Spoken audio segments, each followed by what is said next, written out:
Olá, sejam muito bem-vindos a mais um vídeo do meu canal. Eu sou o Rafael, sou contador de histórias.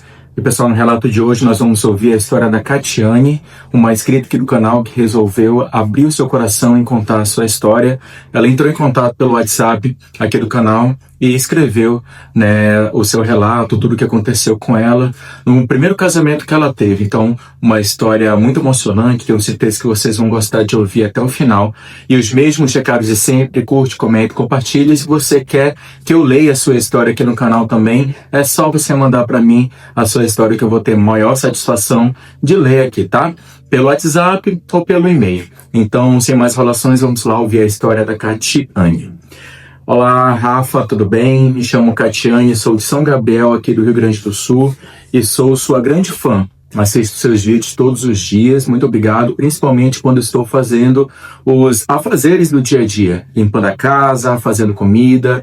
Você me faz companhia de um jeito que eu agradeço muito, porque o dia fica mais leve quando tem uma boa história para ouvir enquanto a gente trabalha. Hoje eu resolvi te contar a minha. Demorei um tempo para juntar a coragem de escrever, não porque tenha vergonha do que aconteceu, tenho não. Porque hoje eu tenho, hoje eu entendo que era jovem, era ingênua e fiz o que fiz com o que sabia naquele momento. Mas porque falar sobre certas coisas ainda mexe, mesmo quando a gente já superou. E eu superei, Rafa. Isso eu posso dizer com toda certeza. Hoje eu estou bem, estou casada com um homem maravilhoso, estou feliz de um jeito que eu não imaginava que fosse possível depois de tudo que eu passei. Mas para chegar até aqui, passei por muita coisa. Tenho 49 anos hoje. O que vou te contar aconteceu anos atrás, quando eu ainda era jovem, cheia de vida e de ingenuidade, daquele tipo que a gente só tem quando ainda não apanhou da vida o suficiente para ficar esperta. Era o meu primeiro casamento, Rafael, com aquele homem que eu achei que era o certo, que a minha família amava, que parecia ser tudo o que eu precisava, e não era. Mas não vou queimar etapa não, vou contar direitinho do começo, porque essa história precisa ser entendida na ordem certa para fazer sentido. Tem detalhe que parece pequeno no início e que você vai entendendo o tamanho depois quando as peças se encaixam. O que eu vivi foi uma mistura de coisas que eu nunca esperava encontrar na vida. Traição, inveja, maldade disfarçada de amizade, e coisas que eu ainda tenho dificuldade de nomear, mas que senti na pele de um jeito que não tem como negar. Não é história de novela não, Rafa, é real. Aconteceu comigo, na minha casa, com pessoas que eu confiava. E o pior de tudo é que eu abri a porta para tudo isso entrar, literalmente. Hoje, com a cabeça que tenho e com os anos que se passaram, eu consigo enxergar os sinais que na época eu não via. Consigo entender onde eu errei, onde eu fui boa demais, onde eu confiei em quem não merecia, e é exatamente por isso que eu quero contar, porque talvez tenha alguém aí que esteja no meio de uma situação parecida e que ainda não consegue ver o que está na frente. Porque quando a gente está dentro, não vê, eu não vi. Fui criado numa família simples aqui no interior do Rio Grande do Sul, com aqueles valores de gente do Sul, hospitalidade, lealdade, ajudar o próximo sem pensar duas vezes. Minha mãe sempre me ensinou que a gente tem que ser boa para as pessoas, que a gente dá a volta. Eu acreditei nisso com toda a força que eu tinha. E acredito até hoje. A diferença é que aprendi que ser boa não significa ser ingênua, que ajudar não significa deixar qualquer um entrar dentro da sua vida sem saber quem é.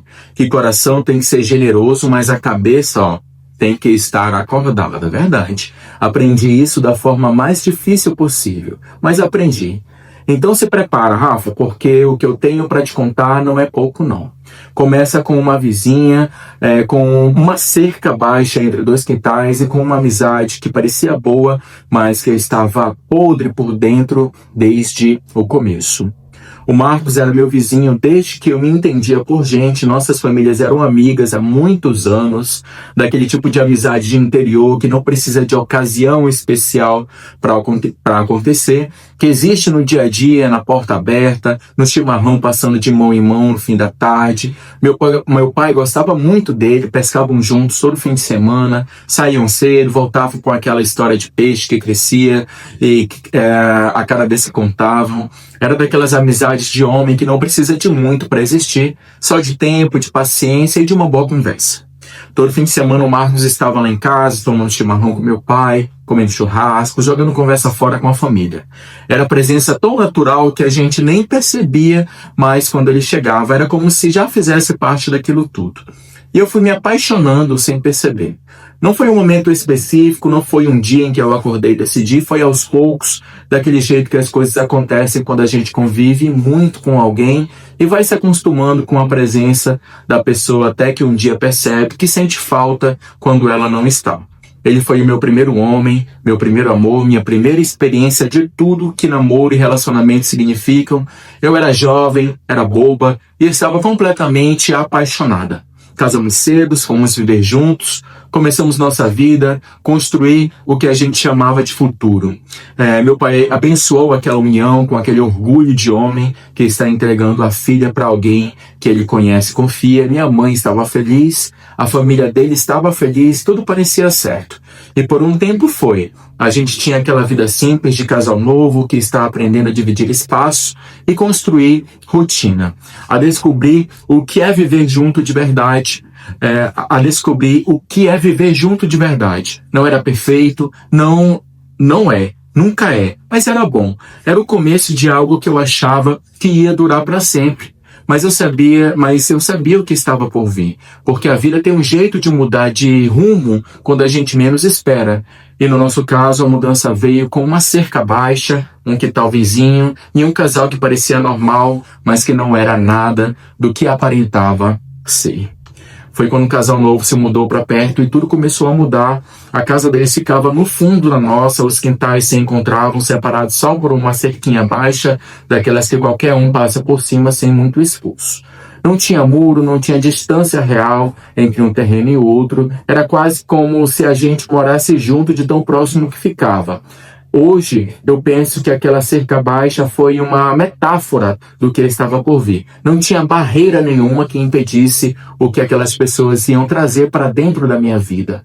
Ele se chamava Cláudio, ela se chamava Marinalva. No começo parecia um casal normal, daqueles que a gente vê, e não tem nada de especial para notar. Mesma idade, mais ou menos, que eu e o Marcos. Tinham se juntado também, estavam começando a vida do mesmo jeito que a gente estava.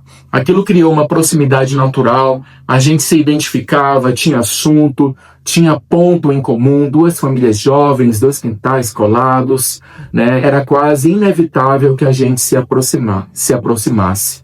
O Marcos logo ficou amigo do Cláudio. Aqui no Sul, o homem faz amizade em cima de algumas coisas, e futebol é uma delas. Os dois eram do Grêmio, gremistas, né? Então a conversa fluía fácil. Fim de semana de jogo, opinião sobre escalação, reclamação de arbitragem, tinha sempre papo. Ficavam ali encostados na cerca, conversando sobre o time, com aquela naturalidade de homem que encontrou alguém que entende do mesmo assunto. Eu ficava vendo aquilo e achava bom, porque marido com amigo perto é marido que não fica procurando motivo para sair. E eu fui ficando amiga da Marinalva do mesmo jeito. Era simpática, a Marinalva, né? Educada, tinha um jeito de se aproximar que deixava a gente à vontade desde o primeiro contato. Conversava bem, ouvia bem, dava risada na hora certa, fazia aquele tipo de pergunta que faz a pessoa se sentir interessante e importante. Parecia gente boa, só parecia. Mas isso eu fui descobrir só depois, do pior jeito possível, quando já era tarde demais para me arrepender de ter aberto o coração e a minha casa para ela. Agora eu preciso te contar duas coisas sobre esse casal, Rafa. Duas informações que são fundamentais para você entender o que vem a seguir. Sem elas, a história não faz sentido completo. A primeira coisa é sobre a religião deles. Aqui preciso abrir um parêntese, né? Porque não quero ser mal interpretada e não quero que ninguém leia o que não está escrito. Eu sou evangélica hoje, mas respeito todas as crenças, todas as religiões, todas as formas que as pessoas encontram de se conectar com o que acredito. Cresci num ambiente de respeito, não tenho preconceito com a espiritualidade de ninguém. Cada um tem o direito de crer no que quiser e eu defendo isso. O que eu vou falar não é julgamento da religião, é relato do que aconteceu. O Cláudio e a Marinalva eram da Quimbanda. Toda sexta-feira, sem falta, eles vestiam branco e tinha batuque na casa deles. A gente ouvia daqui o som, né, as cantorias, aquele movimento que começava no fim da tarde, durava horas adentro da noite. Eu e o Marcos nunca falamos nada, nunca reclamamos, nunca fizemos nenhum tipo de comentário para eles sobre isso. Era a crença deles, era a casa deles e a gente respeitava do mesmo jeito que esperava ser respeitado. Mas esse detalhe é muito importante. Vai fazer muito sentido mais para frente dessa história. A segunda coisa é sobre como eles viviam entre si. O Cláudio batia na Marinalva, não era coisa rara. Não era episódio isolado que aconteceu uma vez e ficou nisso. Era frequente, era toda semana. Era aquele ciclo doloroso e repetitivo de briga, agressão, silêncio, aparente calma e recomeço que quem conhece reconhece de longe. A gente ouvia as discussões do quintal, as vozes altas, barulho, aquele som abafado de confusão que a gente tenta não ouvir, mas que atravessa a parede e cerca com a mesma facilidade. Vi ela no dia seguinte com o jeito de quem passou por coisa ruim, mas que não vai falar. Aquele olhar baixo, aquele movimento cuidadoso de quem está com o corpo doendo, mas que sorri quando alguém chega perto, porque aprendeu que é mais fácil sorrir do que explicar. Eu sentia muito por ela, daquele jeito genuíno de mulher que vê outra mulher sofrendo e não consegue ficar indiferente, que quer ajudar, que fica pensando no que pode fazer. Falava pro Marcos conversar com o Cláudio, ver se a amizade dos dois dava alguma abertura para uma conversa, se dava para ponderar alguma coisa. O Marcos sempre dizia a mesma coisa, sem variar uma palavra. Briga de marido e mulher, ninguém mete a colher. Eu relevava, né, ficava quieta com aquela inquietação de quem sabe que está vendo algo errado, mas que não tem como resolver sozinha. E continuava sendo a vizinha disponível, a que estava ali do outro lado da cerca se precisasse de alguma coisa e que não virava as costas. Opa, desculpa. Aquela disponibilidade minha foi o começo de tudo, porque a Marinalva notou cada pedacinho disso, estudou o meu jeito, né, entendeu a minha ingenuidade, mapeou a minha bondade e começou a usar tudo isso a favor dela.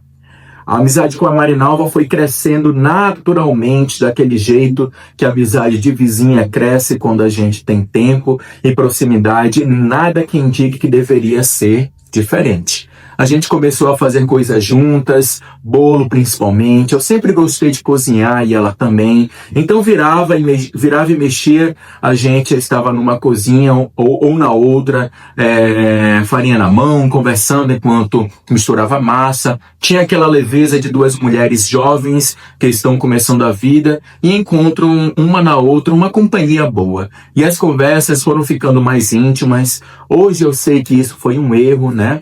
Não porque conversa entre amigas seja errado, não é. Mas porque eu era jovem demais, boba demais, ingênua, e não tinha discernimento suficiente para perceber que nem todo mundo que ouve a gente está do lado da gente. Contava das minhas intimidades com o Marcos, da nossa vida dentro de casa, das coisas que só casal sabe, e ela contava das dela também, ou pelo menos o que ela queria que eu acreditasse que era a versão dela. E aqui, pessoal, a gente já viu um relato, né, sobre esse, né, em que a mulher contava, né, abriu a sua intimidade para a suposta amiga, né, e ela estava de olho no marido da outra, e a gente até falou sobre isso, que isso é uma coisa que não pode acontecer, né, mas aqui, infelizmente, a nossa colega cometeu o mesmo erro no primeiro casamento dela. Quando eu perguntava por que o Cláudio batia tanto nela, ela sempre dava a mesma resposta. Dizia que ele era muito ciumento, que qualquer coisa virava motivo, que ela tentava não provocar, mas que às vezes não tinha jeito. Eu ouvia aquilo com aquela pena genuína de quem acredita no que está ouvindo e que não imagina que a história pode ter mais de um lado. Hoje eu sei que ela não era flor que se cheirasse, mas naquela época eu não sabia, eu via só o que ela me mostrava. Foi nesse contexto que ela começou a me convidar para as reuniões dela, né, para a reunião da religião dela, as reuniões da quimbanda dela. Toda sexta-feira na casa dela, vestida de branco, com aquele batuque que eu já estava acostumada a ouvir do quintal. Ela foi chegando com um convite aos poucos, sem pressão, do jeito que a pessoa esperta faz quando quer convencer alguém de algo. Não força, só vai colocando a ideia, vai deixando familiar, vai tirando o estranhamento. O Marcos não queria ir, disse logo que não acreditava naquilo, que não era para ele e ficou em casa. Eu que era influenciável demais, que não tinha firmeza o suficiente para dizer não para quem eu gostava, eu acabei indo, né? Então ela era influenciável, né? E acabou indo. Não me sentia bem, preciso ser honesta sobre isso, Rafa. Desde a primeira vez que eu entrei naquele ambiente, eu senti um desconforto que não sabia nomear, mas que estava ali. Um peso, uma coisa que não era minha, mas que entrava junto comigo quando eu cruzava aquela porta. Não era medo do desconhecido, não. Era outra coisa. Era uma sensação de que eu não devia estar ali, de que aquilo não era para mim.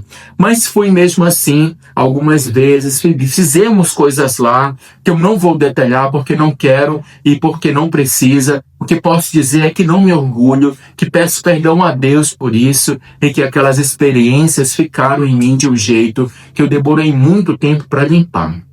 E foi depois que eu comecei a frequentar aquelas reuniões que as coisas em casa começaram a desandar. Não foi de uma vez, foi aos poucos, daquele jeito traiçoeiro que as coisas ruins têm de chegar. Um detalhe aqui, uma estranheza ali, até que de repente a gente olha para a volta, né, em volta, e percebe que tudo mudou sem que tenha conseguido identificar quando começou. Primeiro foi a comida. Eu sempre fui boa na cozinha. Fazia bolo bem feito, comida gostosa, nunca tinha problema com isso. De repente o bolo começou a queimar sem motivo, ou a solar, ou a não crescer do jeito que sempre cresceu, no caso solar, né? Fazia do mesmo jeito que sempre fiz e o resultado era diferente. Aquilo me deixava desconcertada porque eu não entendia o que estava de errado. Depois foram os eletrodomésticos, começou com o ventilador que parou de funcionar do nada, depois o forninho, um atrás do outro, sem explicação técnica, sem terem sido derrubados ou molhados ou usados de forma errada. Mas o que mais pesou foram as brigas com o Marcos, o marido dela. A gente começou a brigar por besteira, por coisa pequena, por mal entendido, por nada que justificasse o tamanho da discussão que virava. Não era o nosso jeito, não era o nosso jeito. A gente nunca tinha sido de brigar fácil. De repente, qualquer faísca virava incêndio. A intimidade entre a gente foi sumindo junto, o quarto que era nosso foi ficando estranho, pesado, com aquela atmosfera que não deixava a gente à vontade. E teve uma coisa que até hoje eu lembro com clareza, um cheiro de coisa podre que aparecia naquele quarto só quando a gente estava junto na cama. Limpei tudo, arrastei móveis, lavei chão, procurei em cada canto possível, nunca achei a origem. Hoje eu sei de onde vinha, mas na época eu ficava ali tentando entender o que estava acontecendo com a minha casa, com o meu casamento, com a minha vida, sem imaginar que a resposta estava do outro lado daquela cerca. A pior briga deles aconteceu numa noite que eu não esqueço, no caso, né, a pior briga entre a Marinalva e o Cláudio, né? Não foi diferente das outras no começo. O barulho veio do quintal deles do jeito que sempre vinha, vozes altas, aquela tensão que atravessava a parede e a cerca, né? Mas dessa vez foi além de um jeito que eu nunca tinha visto antes, que assustou a vizinhança toda, que terminou com a polícia na porta deles e a Marinalva sendo levada de ambulância para o hospital. O Cláudio tinha ido longe demais dessa vez. Ele foi preso, Lei Maria da Penha, ficaria no mínimo 3 meses e a Marinalva ficou ali machucada, sem marido, sem dinheiro, sem família por perto, porque ela era de outra cidade e não tinha parente nenhum em São Gabriel. A única rede de apoio que ela tinha éramos eu e o Marcos. E eu não pensei em 2 vezes. Fui até ela, fiz o que achei que qualquer pessoa boa deveria fazer, perguntei o que ela precisava, se estava bem, se eu tinha alguém para cuidar dela, e quando vi que não tinha ninguém, eu assumi aquele papel sem que ninguém precisasse pedir. A gente começou a levar comida para ela todos os dias, café da manhã, almoço e janta. A Marinalva não tinha como se virar sozinha naquele momento, e eu não conseguia ficar de braços cruzados sabendo disso. O Marcos ajudava também, nunca reclamou, porque é assim que a gente foi criado. Quando o vizinho precisa, a gente está lá. Com 1 mês, o dono da casa foi até lá cobrar o aluguel, que já estava atrasado, né? Ela não tinha como pagar. O Cláudio era quem sustentava tudo, e com ele preso, não entrava dinheiro nenhum em casa, né? O dono não quis saber, pediu a casa de volta, e de uma hora para outra a Marinalva estava sem teto, sem dinheiro, sem marido e sem família. Foi aí que tomei a decisão que até hoje eu chamo de meu grande erro. Chamei ela para morar comigo. Não foi decisão impulsiva. Eu pensei, conversei com o Marcos, ele concordou. Parecia a coisa certa a fazer. Era minha amiga, estava em uma situação de vulnerabilidade e eu tinha espaço. Como eu ia deixar ela na rua? No começo foi bom, ela se encaixou na rotina da casa, ajudava nos afazeres, mantinha tudo organizado. O Marcos gostava da comida dela, chegava do trabalho e elogiava, dizia que estava gostoso. Eu ficava feliz com aquilo, achava que estava vendo o lado bom da situação, que ter ela ali estava funcionando. Não estava enxergando nada, porque enquanto eu ficava satisfeita por estar ajudando, aquela mulher estava executando um plano que eu estava longe de imaginar. Ela estava dentro da minha casa, do meu espaço, da minha vida, exatamente onde ela queria estar. E eu tinha aberto a porta e convidado ela para entrar. Muito bem, pessoal, antes de eu continuar, dar continuidade na história dela, eu gostaria de fazer um convite para você que está assistindo aí o meu canal. Se você tem uma história e quer que eu conte aqui no relato, aqui no nosso canal, basta enviar o seu relato para mim pelo nosso WhatsApp, pelo e-mail, que eu vou ter o maior prazer e satisfação de contar. Não precisa se preocupar caso você queira manter o seu anonimato, basta falar: Rafael, troca o nome, troca a cidade, eu troco tudo para que você não seja identificado, tá bom? Então, é isso, tá bom? Então, vamos continuar. Com 1 mês da Marinalva dentro de casa, meu corpo começou a falar. Não de um jeito sutil, não. Foi com dor mesmo. Uma dor no estômago que aparecia sempre que eu comia alguma coisa mais pesada, que vinha forte, que não passava com remédio simples. Eu que nunca tinha tido problema de saúde assim, de repente estava sendo derrubada por crises que não tinha explicação clara. Precisei ser internado algumas vezes. Eram poucos dias cada vez, mas eram dias longe de casa, dias em que eu estava num leito de hospital, enquanto a Marinalva estava lá dentro, no meu espaço com meu marido. Eu sentia que era errado, aquela sensação ficava comigo dentro do hospital. Não era só preocupação de mulher com ciúme, era algo mais fundo, uma inquietação que eu não conseguia nomear, mas que não me largava. Ficava pensando na casa, neles dois, naquele arranjo que tinha parecido normal, quando eu concordei e que agora, de longe, parecia diferente.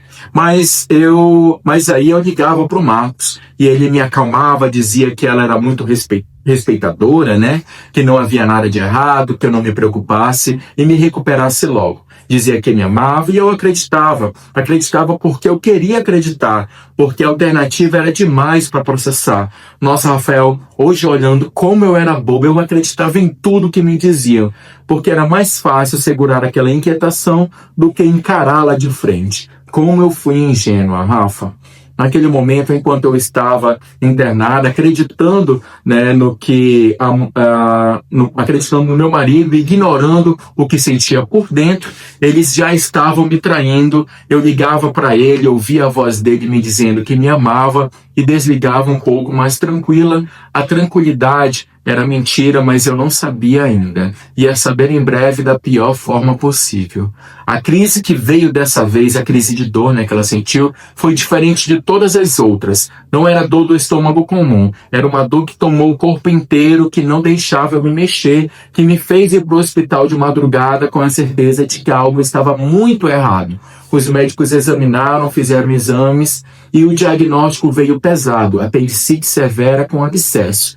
Precisava de internação imediata, lavagem, acompanhamento. Não eram dias não, Rafa, eram 15 dias longe de casa, 2 semanas. No começo eu tentei me acalmar, eu liguei para o Marcos, contei o que estava acontecendo, disse que ia precisar ficar internada por um bom tempo, ele disse que tudo bem, que eu me cuidasse, que ele estava torcendo por mim. Esse dia ele não pôde me acompanhar, quem me acompanhou foi minha mãe, por conta do trabalho dele. E não foi nenhuma vez ele foi, né, me ver, nem duas. Meu marido não foi me visitar nenhuma vez em 15 dias de internação, Rafael. Cada vez que eu ligava tinha uma desculpa diferente. Muito serviço, não deu tempo, amanhã eu vou. O amanhã nunca chegou. Eu ficava no leito esperando, olhando para a porta toda vez que eu via passos no corredor e eram sempre de outra pessoa. Nas internações anteriores, a Marinalva ia, ficava com uma acompanhante, ficava do meu lado, parecia preocupada. Dessa vez, ela também não foi uma vez sequer, sumiu. A amiga que eu tinha acolhido dentro da minha casa, que comia da minha comida, que dormia sob o meu teto, não apareceu uma vez nos 15 dias em que eu estava internada com algo sério. Só a minha mãe ia todo dia sem falta, daquele jeito de mãe que não precisa de convite para estar do lado da filha quando ela está precisando. Ela ficava comigo, me fazia companhia, cuidava, e eu fui contando para ela tudo. As crises, as internações anteriores, a Marinalva dentro de casa, o Marcos que não aparecia, aquela inquietação que eu carregava e tentava abafar. Fui abrindo o que estava guardando por todos esses dias num leito de hospital, com dor e solidão. Com dor e solidão fazem a gente precisar falar. Minha mãe me ouviu com aquela calma de quem está processando enquanto escuta. Quando eu terminei, ela ficou quieta por um momento. Depois disse com aquela firmeza tranquila que mãe tem quando já chegou numa conclusão que não quer assustar, mas que não vai esconder. Tem coisa errada ali, Catiane. Recebi alta depois de 15 dias, minha mãe estava lá para me buscar, como sempre estava. Eu já sabia que eu não ia voltar para minha casa, alguma coisa dentro de mim já tinha entendido isso antes de qualquer palavra ser dita, mas eu ainda não sabia o tamanho do que tinha acontecido enquanto eu estava naquele leito do hospital.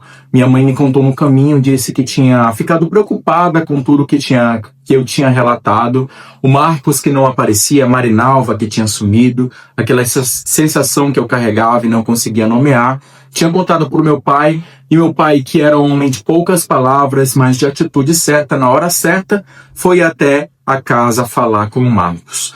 Preciso te dizer quem era meu pai nessa história, Rafael. Ele gostava muito do Marcos, eram amigos de verdade, de pescaria, do fim de semana, de chimarrão na varanda, de conversa de homem que confia em homem. Quando meu pai foi até aquela casa, ele não foi como um sogro furioso procurando briga. Foi como alguém que queria entender, que ainda acreditava que havia uma explicação razoável para tudo aquilo. O que ele encontrou lá desfez qualquer esperança de explicação razoável. A Marinalva estava na minha casa como se fosse dona dela, não como hóspede, não como alguém que está de passagem e que sabe que está num espaço que não é seu, como quem pertence, como quem chegou para ficar. Meu pai percebeu na hora, com aquele olho de homem vivido, que não precisa de palavra para entender o que está vendo. Chamou o Marcos para conversar e o Marcos confessou. Disse que tinha se apaixonado pela Marinalva, que sabia que era errado, que sabia o tamanho do que estava fazendo, mas que não mandou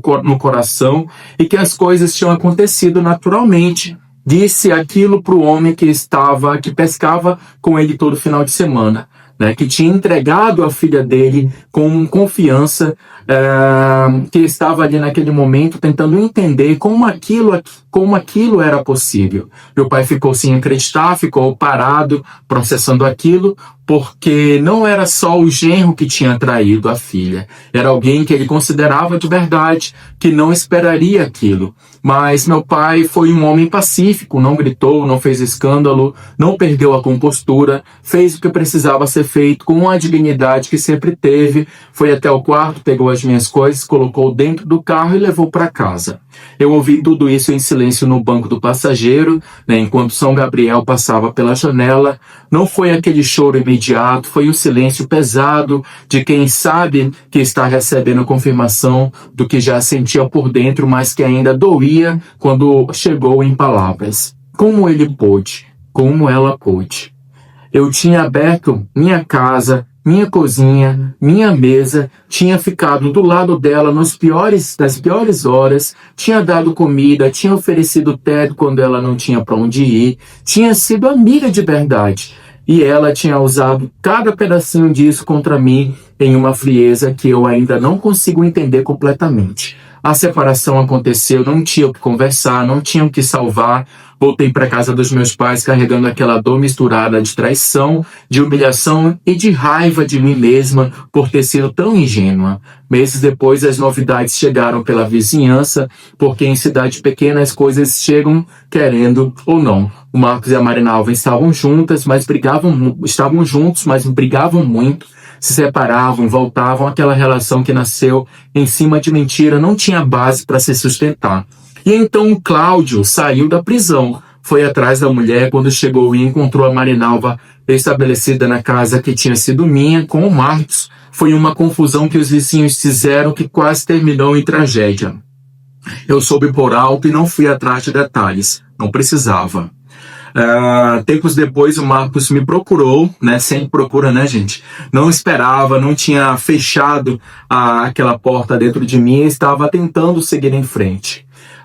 Tinha fechado aquela porta dentro de mim e estava tentando seguir em frente. E do nada ele apareceu querendo conversar. Fui ouvir, não porque eu ainda tivesse a esperança de alguma coisa, mas porque eu precisava de encerramento daquele tipo que a gente só consegue quando olha no olho da situação uma última vez. Ele não estava bem, disse que não conseguia dormir, que toda vez que fechava os olhos via uma mulher de vermelho, que não conseguia descrever quem era, só sabia que era uma figura feminina vestida de vermelho que aparecia no momento em que ele tentava descansar. Disse que sentia um medo que não sabia de onde vinha, que estava perturbado de um jeito que ele não entendia e não conseguia resolver. Pediu para voltar, eu ouvi tudo com aquela calma de quem já processou o que precisava processar e não voltei. Mas aquilo que ele me contou ficou comigo, Rafa, porque eu entendo o que pode ter sido aquilo. Quando eu frequentei as reuniões da Quimbanda com a Marinalva,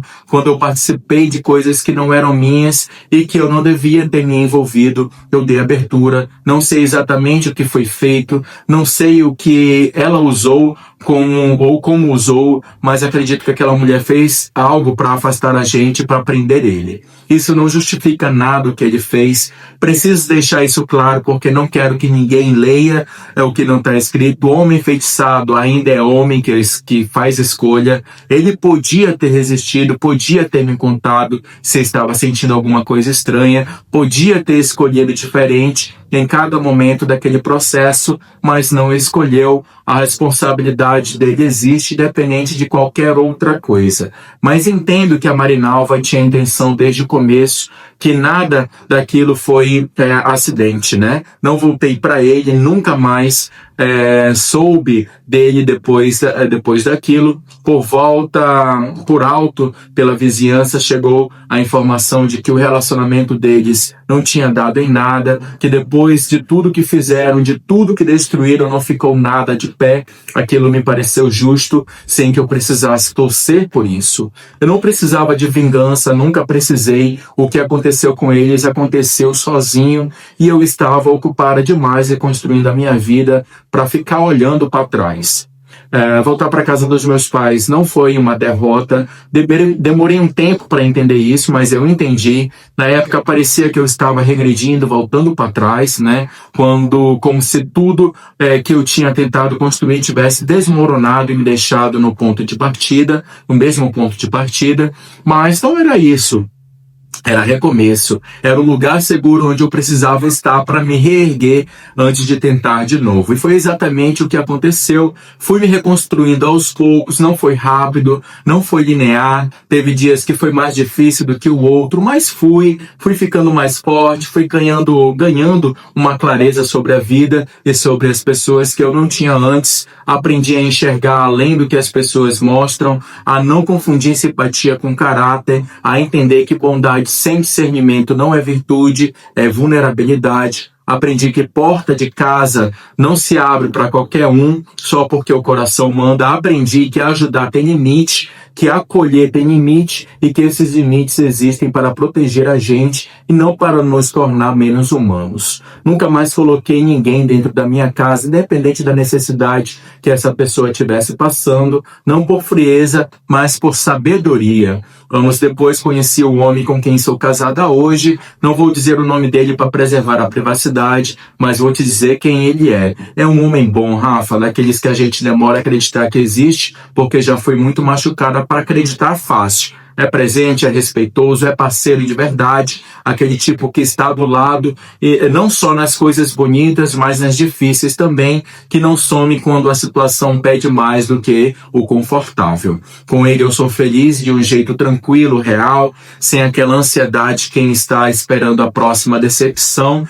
É a felicidade de quem passou pelo fogo e chegou do outro lado, com a certeza de que sabe reconhecer o que é bom quando encontra. Então é isso, Rafa, essa é a minha história. Conto ela não para me fazer de vítima, não me sinto vítima, me sinto sobrevivente. Conto porque acredito que tem alguém ouvindo isso agora, que está dentro de uma situação parecida e que ainda não consegue enxergar o que está acontecendo. Para essa pessoa eu digo, presta atenção no que você sente, o corpo avisa, a intuição avisa e a gente precisa aprender a ouvir esses avisos antes de que seja tarde. E cuida de quem você deixa entrar na sua vida. Obrigado pelo espaço, Rafa, que Deus abençoe você e o canal. Muito obrigado, querida Catiane, pela sua confiança, por ter mandado a sua história aqui para mim, que é história de superação, E que bom que você aprendeu. É difícil realmente, pessoal? A gente tenta sermos melhores seres,